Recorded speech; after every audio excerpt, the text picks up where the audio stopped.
नमस्कार दोस्तों, स्वागत है आपका फिर से एक बार नई वीडियो में। जैसे कि मैंने आप लोगों को बोला था कि मैं आपको 15 दिन में सारी वीडियोस देता रहूँगा, तो आज की इस वीडियो में मैं 2 क्वेश्चंस को सोल्व करूँगा। क्वेश्चन 1 के 2 पार्ट हैं, एक है सिंप्लीफाई द बूलियन एक्सप्रेशन और एक है वॉन न्यूमन आर्किटेक्चर के रजिस्टर्स के बारे में। तो चलिए शुरू करते हैं आज की वीडियो। सबसे पहले वॉन न्यूमन आर्किटेक्चर के बारे में। तो इग्नू का एग्जाम है दिसंबर 2018 का, जिसका फर्स्ट क्वेश्चन के ही 2 पार्ट हैं, एक आई है और एक जी है। मैं इन दोनों क्वेश्चंस को सोल्व करूँगा आपके लिए, ठीक है जी। तो अभी के लिए मैंने आपको वॉन न्यूमन डायग्राम बना के दिया हुआ है। वॉन न्यूमन डायग्राम में उसने ये पूछा था कि कौन कौन से रजिस्टर्स यूज होते हैं और उन रजिस्टर्स का काम क्या है। उससे पहले हमें समझना होगा कि von Neumann registers, von Neumann है क्या।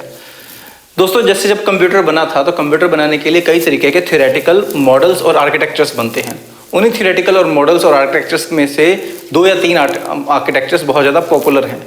एक है von Neumann architecture, von Neumann author का नाम है जिसने कंप्यूटर आर्किटेक्चर बनाया था, और एक है फ्लिंस क्लासिफिकेशन। सो दोनों की बेस पे ही आजकल के जो आपके नए कंप्यूटर हैं उनका आर्किटेक्चर बेस्ड है। तो वॉन न्यूमन के आर्किटेक्चर में आप ये एक डायग्राम बना सकते हो।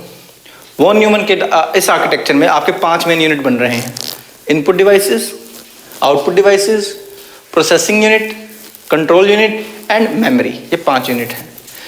इससे पहले, जो वॉन न्यूमन आर्किटेक्चर से पहले, हम मेमोरी को एक सेपरेट पार्ट समझते थे सीपीयू से, उसको अलग रख के चलते थे। लेकिन इसने बोला कि कंप्यूटर की मेमोरी को आप एक साथ ही रखो और उसी के हिसाब से काम करो। इसका मतलब ये है कि अगर आप, जैसे आपका ऑपरेटिंग सिस्टम है, विंडोज़ 10 है, विंडोज़ 7 है, उसको इंस्टॉल या रन करने के लिए वो अलग मेमोरी यूज़ करता था, और जो आपके सिंपल एप्लीकेशन है उसको अलग मेमोरी यूज़ करता था। तो आप ऐसे समझ लो कि 2 रैम्स हो गई, एक रैम होगी आपके ऑपरेटिंग सिस्टम के लिए और एक रैम होगी आपके नॉर्मल वर्क के लिए। लेकिन वॉन न्यूमन ने बोला कि आप एक ही रैम को यूज़ करो, उसी रैम में 2 डिविजन्स कर लो, सिस्टम को अलग मेमोरी एलोकेट कर दो और यूज़र को अलग मेमोरी एलोकेट कर दो। इसीलिए वॉन न्यूमन आर्किटेक्चर का इस आज के ज़माने में यही चलता है। वॉन न्यूमन आर्किटेक्चर में जैसे आपकी 4 GB की रैम है, आप यूजेबल 2.72 GB ही कर पाते हो, क्योंकि बाकी जो है आपके ऑपरेटिंग सिस्टम ने मेमोरी ली हुई है, ठीक है जी।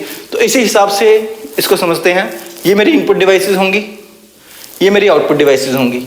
यानी यहाँ से मैं कंप्यूटर को अपने इनपुट दे सकता हूँ और यहाँ से मैं कंप्यूटर से आउटपुट ले सकता हूँ। इनपुट देने के लिए आप कीबोर्ड, माउस, स्कैनर किसी भी इनपुट डिवाइस को यूज़ कर सकते हो, और आउटपुट के लिए आप मॉनिटर, प्रिंटर या LED किसी को भी यूज़ कर सकते हो, ठीक है जी। और जो आपका CPU होता है, CPU में 2 यूनिट होते हैं, एक होता है प्रोसेसिंग यूनिट और एक होता है कंट्रोल यूनिट। प्रोसेसिंग यूनिट एक ब्रेन होता है जो सारी कैलकुलेशंस करता है, किसी भी तरीके की प्रोसेसिंग करनी है वो ये करेगा, जिसके अंदर आगे 2 पार्ट है, ALU and temporary data related information. ALU का पूरा नाम है अर्थमेटिक एंड लॉजिकल यूनिट। तो इसका मेन काम जो है सारी कैलकुलेशंस को करना। कौन सी कैलकुलेशन कब हो, किस टाइम हो, टाइमिंग को एनालाइज करने का काम कंट्रोल यूनिट का होता है। इसमें कुछ रजिस्टर्स हैं, program counter, instruction register and many other registers यहाँ पे पड़े होते हैं। मैंने सिर्फ 2 ही लिखे हैं। जो आपकी मेमोरी है, मेमोरी आपकी ऊपर पड़ी हुई है। बेसिकली आपने डाटा डाला, इनपुट किया, वो डाटा आपकी मेमोरी में स्टोर हुआ। प्रोसेसिंग यूनिट ने वो मेमोरी से डाटा फेच किया, उसको एग्जीक्यूट किया और वापस रिजल्ट आपका मेमोरी में डाल दिया। आफ्टर मेमोरी ने क्या किया, आउटपुट डिवाइस में जाके उस डाटा को आपको शो कर दिया। तो ये एक वॉन न्यूमन आर्किटेक्चर का आप डायग्राम है जिसको आप यूज कर सकते हो। वॉन न्यूमन में बेसिकली 3 बिल्डिंग ब्लॉक्स होते हैं: CPU, मेमोरी और इनपुट आउटपुट डिवाइसेस। CPU ये आपका CPU हो गया, मेमोरी ये आपकी मेमोरी हो गई, IO डिवाइसेस ये आपकी IO डिवाइसेस हो गई। अब ये आपस में कनेक्ट कैसे होती हैं? इनको कनेक्ट करने के लिए हम सिस्टम बसेस का इस्तेमाल करते हैं। Connected with the system buses. System buses हमारी 3 होती हैं: A बस, D बस एंड C बस। A बस का पूरा नाम है एड्रेस बस, D बस का पूरा नाम है डेटा बस और C बस का पूरा नाम है कंट्रोल बस, ठीक है जी। तो ये 3 आपकी बसेस होती हैं जिसकी मदद से ये सारे डिवाइसेस आपस में कम्युनिकेट करती हैं। जो एड्रेस बस होती है ये 1 वे होती है। 1 वे दैट इज यूनिडायरेक्शनल, एक तरफ ही जाएगी, सिर्फ ये एड्रेस कैरी करेगी मेमोरी से प्रोसेसर की तरफ। Okay, then database. Database 2 way होती है, ये 2 वे होगी आपकी। 2 वे, 2 वे मतलब एज इनपुट भी कंसिडर किया जा सकता है, एज आउटपुट भी कंसिडर किया जाता है। डाटा ये मेमोरी से लेगी भी और मेमोरी में डालेगी भी, तो इनपुट और आउटपुट दोनों करेगी। कंट्रोल बस भी 2 वे होती है, 2 वे होती है और ये भी 2 वे ही कहलाएगी, और ये 4 मेन ऑपरेशंस परफॉर्म करती हैं। 4 ऑपरेशंस का नाम memory read, memory write, IO read and IO right. तो इनमें से कौन सा ऑपरेशन परफॉर्म कर रहे हो ये बताने के लिए आपके पास कंट्रोल बस होती है। सो यूजिंग दीज बसेस ये आपस में कम्युनिकेट करते हैं। अब मेमोरी से प्रोसेसिंग यूनिट और प्रोसेसिंग यूनिट से मेमोरी में इंटरेक्ट करने के लिए आपको रजिस्टर्स की जरूरत पड़ती है। वॉन न्यूमन आर्किटेक्चर के accordingly we need 2 registers. The name of the 2 registers are MAR and MDR, जिनका पूरा नाम है मेमोरी एड्रेस रजिस्टर और मेमोरी डेटा रजिस्टर। मेमोरी से अगर एड्रेस लेना है या एड्रेस शो करना है, एड्रेस के रिलेटेड कुछ भी काम करना है तो मेमोरी एड्रेस रजिस्टर काम करेगा। मेमोरी डाटा रजिस्टर अगर आप डाटा से डील कर रहे हो तो मेमोरी डाटा रजिस्टर काम करेगा। ठीक है जी। क्या क्या करता है, MAR जो है आपके एड्रेस बस के साथ कनेक्टेड होगा। सो एड्रेस बस से जो एड्रेस आ रहा है या जा रहा है, वैसे आएगा ही जाएगा नहीं, तो वो आपका एड्रेस बस के थ्रू होगा।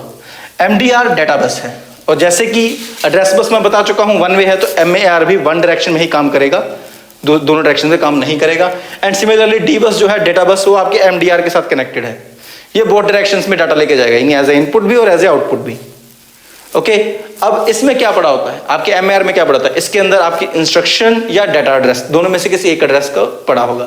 फॉर एग्जांपल आपकी इंस्ट्रक्शन है ऐड 05H, तो इस इंस्ट्रक्शन में ये आपका ऑपरेंड है और ये आपका ऑपकोड है, ऑपरेशन है।